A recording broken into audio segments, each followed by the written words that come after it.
Hello friends, Jassie വേൾഡിൻ്റെ പുതിയൊരു വീഡിയോയിലേക്ക് എല്ലാവർക്കും സ്വാഗതം. ഞാൻ ഇവിടെ ഒരു വെറൈറ്റി അച്ചാറിൻ്റെ റെസിപ്പി ആയിട്ടാണ് വന്നിട്ടുള്ളത്. അതിന് മുന്നേ ഈ ചാനൽ ആദ്യമായിട്ട് കാണുന്നുണ്ടെങ്കിൽ ഒന്ന് സബ്സ്ക്രൈബ് ചെയ്തേക്കണേ. അപ്പോൾ നമുക്ക് വീഡിയോയിലോട്ട് പോയാലോ.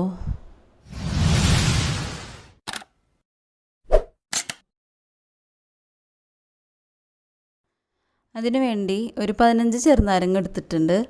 അത് 4 ആക്കി കട്ട് ചെയ്ത് എടുക്കണം. ഈ കട്ട് ചെയ്ത ചെറുനാരങ്ങ ഒരു ബൗളിലേക്ക് മാറ്റുന്നുണ്ട്.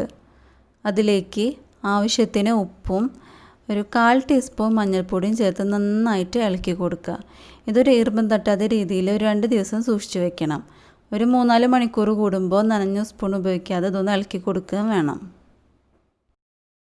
2 ദിവസം കഴിഞ്ഞ് ചെറുനാരങ്ങ ഈ ഒരു കുഴമ്പ് പരുവത്തിലായിട്ട് കിട്ടിയിട്ടുണ്ടാവും.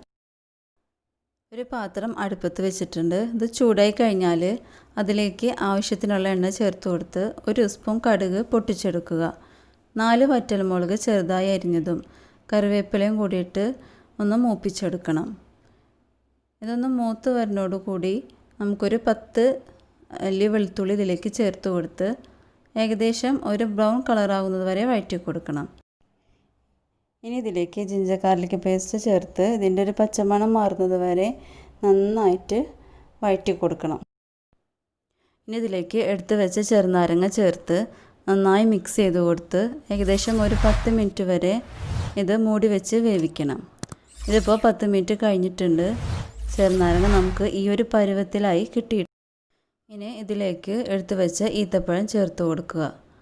അതിലേക്ക് ഇനി ആവശ്യത്തിനുള്ള പഞ്ചസാര ചേർത്ത് കൊടുക്കണം. ഞാനിവിടെ ഒരു 4 സ്പൂൺ പഞ്ചസാര എടുത്തിട്ടുണ്ട്. ഇത് ചെറിയൊരു കയ്പ്പ് രുചി ഉണ്ടാവും ഫസ്റ്റിൽ, കാര്യമാക്കേണ്ട. ഓരോരുത്തർക്ക് അനുസരിച്ച് പഞ്ചസാര ചേർത്ത് കൊടുക്കുക.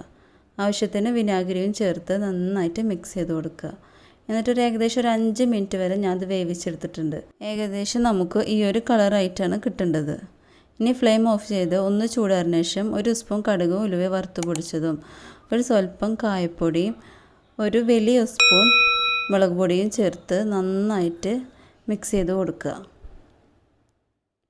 ഈ നമ്മൾ സാധാരണ അച്ചാറിടുമ്പോൾ ആദ്യമേയാണ് മുളക് പൊടി ഒക്കെ നമ്മൾ ചേർത്ത് കൊടുക്കുക. ഇത് എന്ന് പറഞ്ഞാൽ എല്ലാം ഫ്ലെയിം ഓഫ് ചെയ്തതിന് ശേഷമാണ് നമ്മൾ മുളക് പൊടി മറ്റുള്ള മസാലയൊക്കെ ചേർത്ത് കൊടുക്കുന്നത്. ഇനി അച്ചാർ അടുപ്പിൽ നിന്ന് മാറ്റി തണുത്ത് കഴിഞ്ഞാൽ ഒരു 6 പച്ചമുളക് കീറിയത് ചേർത്ത് നന്നായിട്ടൊന്ന് ഇളക്കി കൊടുക്കണം. അങ്ങനെ നമ്മുടെ അച്ചാർ ഇവിടെ റെഡി ആയിട്ട് വന്നിട്ടുണ്ട്. ഇനി ഞാനിതൊരു ബൗളിലേക്ക് മാറ്റുകയാണ്. നിങ്ങളിത് ഒരു അച്ചാർ കുപ്പിലാക്കിയിട്ട് ഒരു ഏകദേശം 2 ആഴ്ചയോളം ഇത് തൊടാതെ എടുത്ത് വയ്ക്കണം.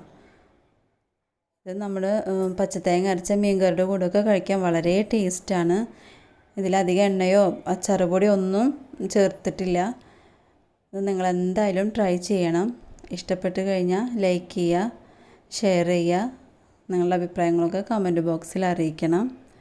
ഇനി പുതിയൊരു വീഡിയോ ആയിട്ട് വരുന്നത് വരേക്കും bye bye. Sign off, Jassi world.